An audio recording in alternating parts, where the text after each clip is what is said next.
stadium built with containers, a football pitch surrounded by universities, the 10th biggest stadium in the world. The 2022 World Cup is just around the corner, and Qatar will bring us the most exciting and breathtaking stadiums in the whole world. Let's take a closer look at all the Qatar 2022 World Cup stadiums.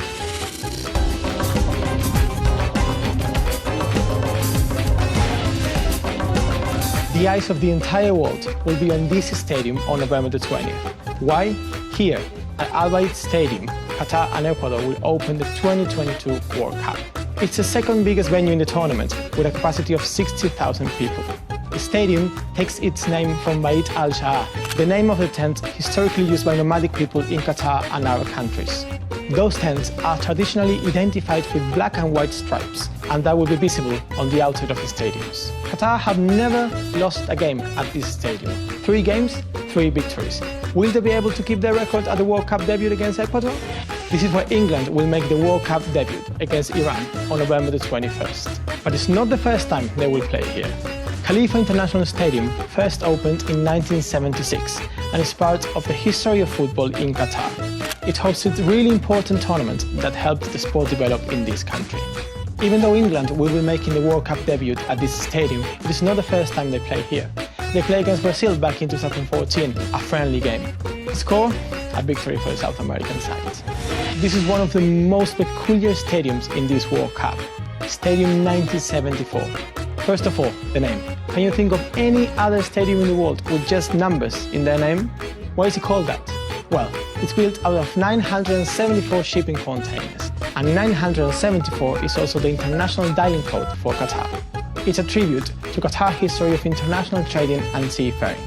Each of the containers' colors indicates what they are for. For example, yellow ones are toilets, blue ones are for food, green ones are medical units.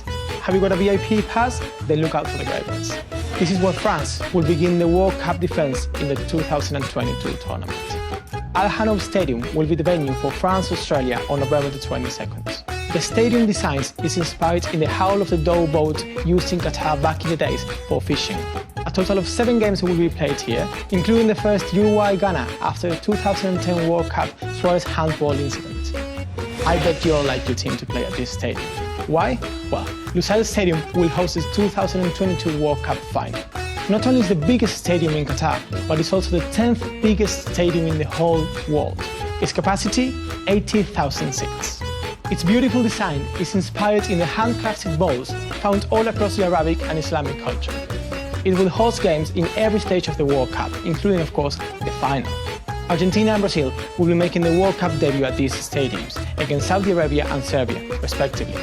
What teams do you think will be facing each other at this stadium on December the 18th in the World Cup final? Diamond in the desert. That's how Education City Stadium is also known.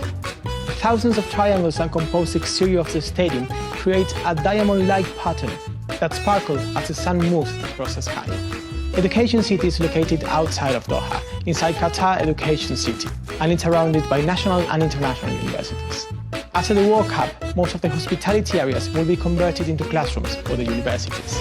England will be playing at the most beautiful stadium in the World Cup, and that's not me talking. The Ahmad bin Ali Stadium was awarded the Stadium Design of the Year in Qatar in 2016.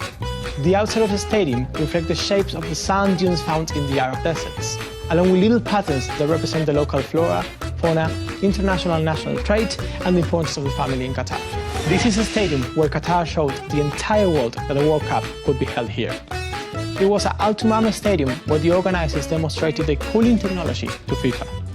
A mini stadium was built on the site and cooled down using solar power, and that convinced FIFA that the conditions to play football in Qatar were optimal. Its white cladding design is inspired in the gafia, the traditional woven hat worn by men in the Arab countries. If you're traveling to the Qatar World Cup, this might be the first stadium you see. Why? It's close to the airport and many international flights descend just over the stadium. And those are the stadiums for the Qatar World Cup. Let me know down in the comments which one is your favorite one and why. See you in Qatar.